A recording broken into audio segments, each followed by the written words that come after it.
सत्य बोलो, लेकिन ध्यान रहे प्रिय बोलो। यदि कोई सत्य हो और वह अप्रिय हो तो उसको न बोला करो। सत्यता के साथ साथ प्रियता घुली मिली हो, इस बात का ध्यान हमेशा रखना चाहिए। यदि स्वर्ग को धरती पर उतारना चाहते हो, यदि स्वर्ग जाने के लिए तो खैर हमारी संस्कृति इतनी उदार बन गई है। और संस्कृति की तो बात छोड़ो, पेपर ये कार्ड छापने वाले इतने उदार बन गए हैं कि जब भी किसी व्यक्ति का शरीर छूटता, चाहे जुआरी हो, व्यभिचारी हो, कदाचारी हो, भ्रष्टाचारी हो, शराबी हो, जुआ, कोई भी हो, जब भी कोई आदमी मरता है, कार्ड छपवाने वाले के पास जैसे पहुंचता है तो कार्ड छपवाने वाला का फर्मा 21 ठो बना हुआ है। अपार दुख के साथ सूचित किया जाता है कि मेरे फलाने का इतना तारीख को क्या हो गया। आए दूरबीन लगा के देख रहा था वो प्रेस वाला देख रहा था कि यहां से डायरेक्ट स्वर्ग में पहुंचा है। दुनिया में जितने आदमी मरते हैं कार्ड के अनुसार में, सबका जब स्वर्गवासी होता है तो नरक तो पूरा खाली हो गया होगा। स्वर्ग में इतनी भीड़ हो गई होगी कि आदमी का सांस लेना बड़ा मुश्किल हो जाएगा, होगा कि नहीं? अच्छा, एक बात ये मेरे समझ में आज तक नहीं आई है कि जब लिखता है कार्ड में कि स्वर्गवास हो गया तो उसके आगे में अपार दुख काहे लिख देता है। जिस स्वर्ग का सपना इस धरती पर रहते रहते दुनिया के समस्त आदमी देखते हैं और उस आदमी का स्वर्ग में वास हो जाए तो ये दुख की बात है कि सुख की बात है? आए? सुख की बात है ना। तो इस पे थोड़ा विचार करना चाहिए कि एक तरफ तो लिखता है कि हमारे पिताजी का क्या हो गया, स्वर्ग में वास हो गया एकदम कंप्लीट, और दूसरे तरफ ये लिखता है कि अपार दुख के साथ। अरे स्वर्ग में वास हो गया, अब कोई विधायक कहे कि हम विधानसभा अपार दुख के साथ सूचित करते हैं कि हम विधायक बन गए, तो ये तो बड़ा अनर्थ वाली बात हो जाएगी। विधायक बनना सुख की बात है ना जी, दुख की बात कहां से होगी? कोई मुखिया बन जाए, वार्ड बन जाए, पंचायत समिति बन जाए, तो ये सुख की बात है ना। किसी अच्छे चीज की प्राप्ति हो जाना ये सुख की बात होती, दुख की बात नहीं होती। तो जब हिंदू सनातन संस्कृति में स्वर्ग को एक अच्छा चीज माना गया है और आपने ही वर्णन किया है कि हमारे पिताजी का इतना तारीख को क्या हो गया, स्वर्ग में वास हो गया, कन्फर्म है आपकी नहीं है?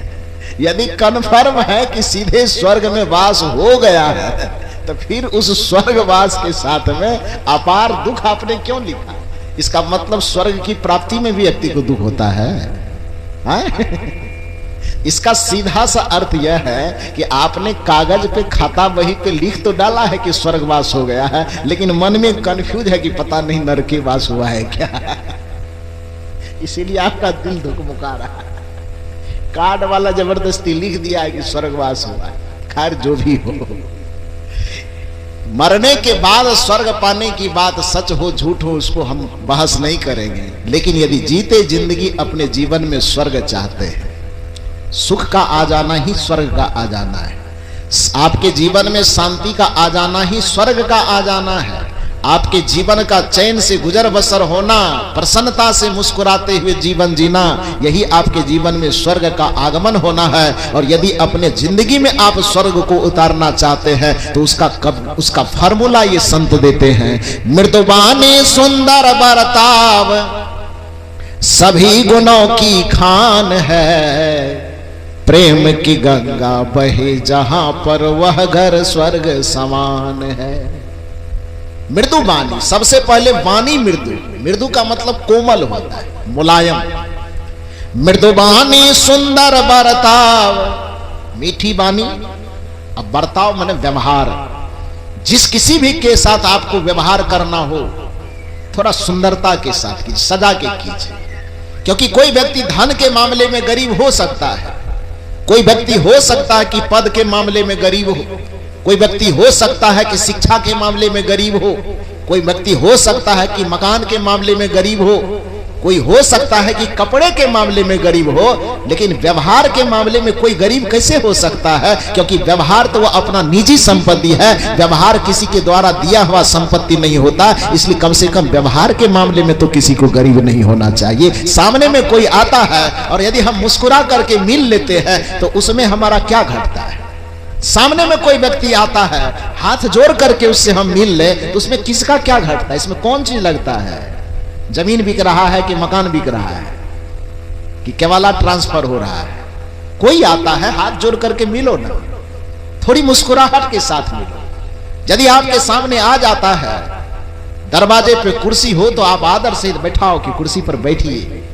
यदि वो आपको तलवार से मारने के लिए भी आया है ना, और यदि आप इतना प्रेम से कहते हैं कि आइए आप बैठ जाइए, तो याद रखिए वो तलवार आपके कांधे तक नहीं जाएगी, वह तलवार गिर करके सीधे पाताल चली जाएगी। फिर वह तलवार कभी आपके गर्दन पर नहीं उठ सकती। कोई आपको मारने आया है, उसके सामने एक बार हाथ जोड़ करके आप खड़े हो जाइए। यकीन मानिए कि वह शैतान का भी महाशैतान होगा, फिर भी उसका कलेजा इतना पिघल जाएगा कि जिस आदमी को हम मारने आए हैं हमारे सामने हाथ जोड़ करके मुस्कुरा रहा है, उसका तलवार आपके गर्दन तक नहीं पहुंचेगा। ये मानवता कहती है, ये इंसानियत कहती है, वो नहीं कर सकेगा। तो आप ये कहेंगे कि धन हमारे पास नहीं तो दूसरे की सेवा कैसे करें? हो सकता है कि आप यह सवाल कर सकते हैं कि हमारे पास बहुत बड़ा मकान नहीं है तो हजारों आदमी को कैसे बैठा सकते हैं। हो सकता है कि आपके मन में यह सवाल हो कि बिरजानंद बाबू की तरह इतना धन खर्चा करके हम इतना सत्संग नहीं कर सकते। हो सकता है कि आप कहें कि हजारों आदमी को खिला करके मैं सेवा नहीं कर सकता हूं। लेकिन एक मामले में यदि आप यह करते हैं तो यह बहाना आपको घाटा पहुंचाएगा। वह बहाना यह है कि लोगों से आप मुस्कुरा करके मिले न मिले, इसमें धन का क्या जरूरत है, इसमें पद का क्या जरूरत है, इसमें प्रतिष्ठा की क्या जरूरत है। तो आप अपने व्यवहार को थोड़ा सरस बनाइए ना। जब भी किसी से मिलिए थोड़ा झुक करके मिलिए। जब भी किसी से मिलिए अहंकार को थोड़ा सा अपने से बीच से किनारे करके, अहंकार को, जैसे आप अपने घर में प्रवेश करते हैं तो बाहर से कितना ही चमचमाता हुआ जूता पहन करके आते हैं, उस जूते को अपने दरवाजे पर अपने कमरे के बाहर खोल देते हैं। उसी तरह से जब भी आप अपने घर में अपने परिवार के बीच में प्रवेश कीजिए तो जैसे चौखट के बाहर ही अपने जूता को खोल देते हैं, उसी तरह से अपने अहंकार को भी खोल करके बाहर अपने घर में प्रवेश कीजिए तो घर में सीधे स्वर्ग का अवतरण हो जाएगा। दुर्भाग्य है कि बाहर से घूम करके जब हम आते हैं तो कोट को खोल करके हम दीवार पर टांग देते हैं। बाहर से हम घूम करके आते हैं तो जूते को, टाई को, शर्ट को, फुल पैंट को हम बाहर खोल करके शरीर को थोड़ा ढीला ढीला कर लेते हैं, लेकिन मन को अभी भी कस करके रखते हैं। पत्नी से भी बात करते हैं तो लगता ऐसा है कि हम किसी थाने का दरोगा बन करके बात कर रहे हैं। बच्चे से बात करते हैं तो लगता है कहीं का हम सिपाही बन करके बात करें। अरे भैया तुमको कलेक्टर बनना है, डॉक्टर बनना है, मास्टर बनना है, हंटर बनना है कि चंटर बनना, जो भी बनना तो दुनिया में बनते हो, कम से कम परिवार के बीच में आओ तो वहां एक नॉर्मल इंसान बन करके अपने पत्नी और बच्चों के साथ खेलो, क्योंकि यह खेल ही आपके जिंदगी में रस पैदा करेगा और यह खेल ही आपके जिंदगी में स्वर्ग पैदा करेगा। स्वर्ग इसके अलावा दूसरा किसी युक्ति से नहीं मिल सकती। यदि जीते जिंदगी अपने जीवन को नरक बना करके रखा तो दुनिया के किसी भी पंडित के मंत्र में वह ताकत नहीं है कि मरने के बाद आपको स्वर्ग दे दे। क्योंकि जीवन यदि आपका बीज है तो मरण उसका फल है। जिसका बीज ही खराब होगा, बीज होगा भांग का और फसल होगा आम का, ये कैसे होगा? कबीर साहब ने इसीलिए तो सवाल पैदा किया कि करे बुराई सुख चाहे कैसे पावे कोई, रोपे पेड़ बबूल का। यदि बबूल का पेड़ लगाया, बीज बोया है तो सवाल यह है कि आम कहां से हो। बबूल का बीज लगाने वाले को आम कभी नहीं मिलेगा। उसी प्रकार से जिसने अपने जीते जिंदगी पूरे जीवन को नरक बना करके जिया है, मरने के बाद दुनिया का कोई खटिया तकिया, कोई मंत्र जंत्र आपको स्वर्ग नहीं दे पाएगा। इसलिए अपने जीवन को स्वर्ग बनाइए। और जीवन को स्वर्ग बनाने का सूत्र यह सत्संग का मंच आपको देता है, ये संत महापुरुष देते हैं। मृदुबानी सुंदर बर्ताव सभी गुणों की खान है, प्रेम की गंगा बहे जहां पर वह घर स्वर्ग समान है।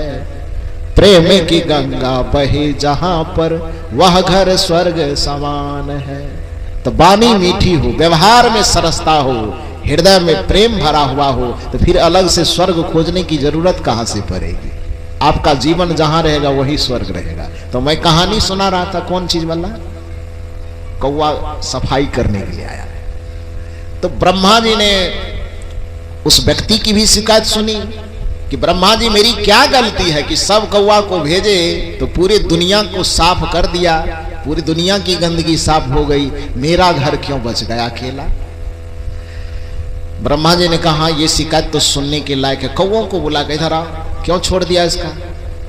कौवा का जो सरदार था उसने कहा कि हुजूर बात ऐसी है कि हम कौवों की बिरादरी बस इसी बात से पहचाने जाते हैं। वैसे रंग तो कोयल और कौवा का एक ही जैसा होता है, लेकिन सिर्फ भाषा के अंतर से वो कोयल है और हम कौवा कहलाते हैं, भाषा के कारण ना।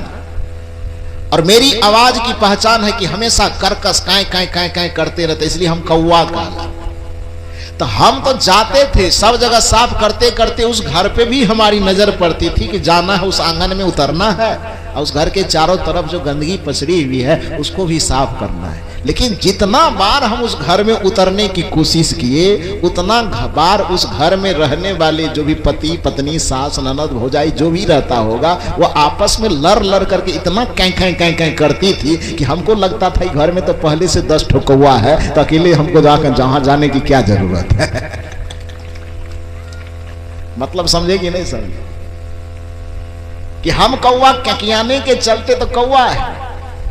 जब भी हम कोशिश करते थे कि हर जगह सफाई कर ही दिए, एक घर क्यों बाकी रहेगा, और उस घर में उस आंगन में उतरने की कोशिश करते थे, तो चाहे सास हो ननद हो देवरानी हो जेठानी हो पति हो पत्नी, इतना क्याकियाता था आपस में। क्याकियाना मन चिल्लाना, काउ काउ करना, झगड़ा करना, झंझट करना, तू तू मैं करना, इतना ज्यादा करता था कि जब भी हम उतरने की कोशिश करते थे मेरे समझ में आती थी कि हमारे बिरादरी के 10-10 ठो पहले से वहां मौजूद है, अपने से गंदगी की सफाई कर लेंगे, हमको उतरने की क्या जरूरत है। जिस घर में झगड़ा होता हो, जिस घर में परिवार में एकदम चिचियाहट कैकियाहट हमेशा होती रहती हो, उस घर में यदि एक कौवा तक उतरना पसंद नहीं करता है तो आप सोचो कि उस घर में लक्ष्मी और सरस्वती उतरना कैसे पसंद करेगी।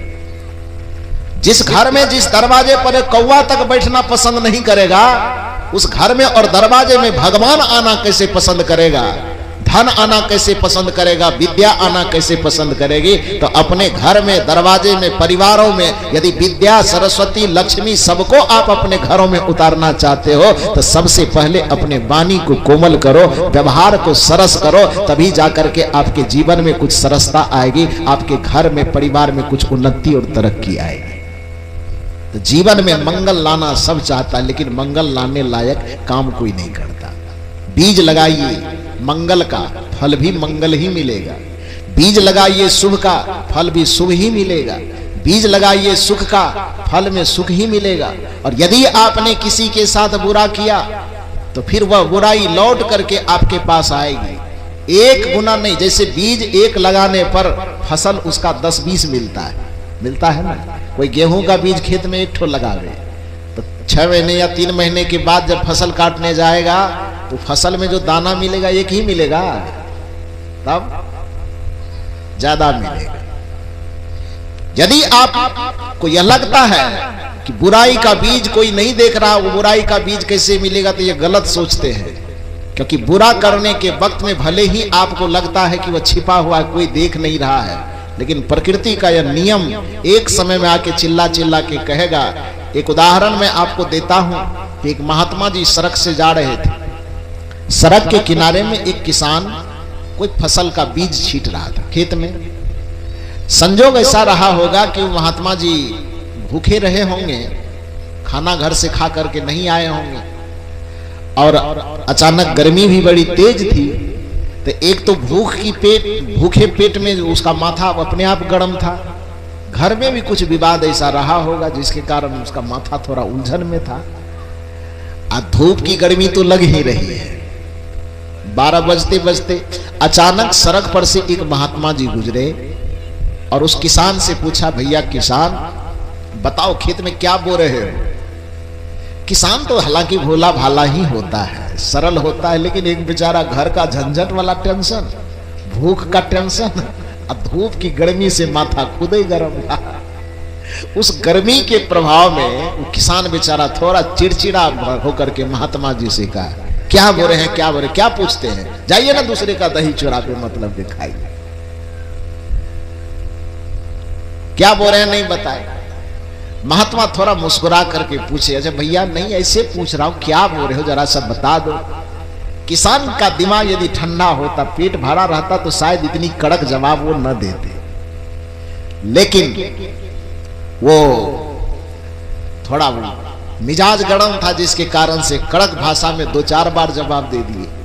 2 बार 4 बार महात्मा के पूछने पर जब कड़क भाषा में ही किसान ने जवाब दिया, ए किसान भैया रुको रुको मत बताओ, अरे जानना भी नहीं है हमको, लेकिन एक बात याद रखो, आज मैं दर्जनों बार तुमसे पूछने की कोशिश कर रहा हूं कि खेत में क्या बो रहे हो, न जाने किस कारण से तुम छुपाने की कोशिश कर रहे हो कि नहीं बता रहे हो कि हम खेत में क्या बो रहे हैं। लेकिन एक बात याद रखो, ऋतस्य तंतु विततम, प्रकृति के नियम से पूरा सृष्टि बंधा हुआ है। 8 दिन के बाद जब दोबारा मैं इसी रास्ते से लौटूंगा तो किसी भी व्यक्ति से पूछने की आवश्यकता नहीं पड़ेगी कि खेत में तुम क्या बो रहा था। 8 दिन के बाद जब मैं दोबारा लौटूंगा, ये प्रकृति का नियम, इस बीज का नियम चिल्ला चिल्ला करके अपने कहेगा कि 8 दिन पहले खेत में यही फसल बोया गया था। ये बिना पूछे ही दुनिया को जानकारी मिल जाएगी, किसी से पूछने जांचने की आवश्यकता नहीं पड़ेगी। पड़ती है क्या? आज किसी से कोई बीज छिपा करके बोया जाए तो 8 दिन के बाद उस खेत के पास से जो गुजरेगा तो किसी से पूछना पड़ेगा कि 8 दिन पहले खेत में क्या बोया गया था। तो खेत का नियम, फसल का नियम, प्रकृति का नियम अपने आप बता देगा ना जी कि क्या बोया गया था, क्योंकि जो बोया गया था उसका फसल बन करके 8 दिन के बाद अंकुरित होकर के पौधा निकल जाएगा। तो आदमी किसी से बिना पूछे ही समझ जाएगा कि खेत में क्या बोया गया था। ठीक उसी प्रकार से कर्म करने के वक्त में आप पूरे सृष्टि के विधानों से छिपा लीजिए, पूरे संसार से आप छिपा लीजिए कि हम क्या कर रहे हैं किसी को पता नहीं। यहां तक आदमी की बात छोड़ो, इतना छुपा लो कि भगवान तक को भी पता न चले। फिर भी जब उसका परिणाम जीवन में निकलना शुरू होगा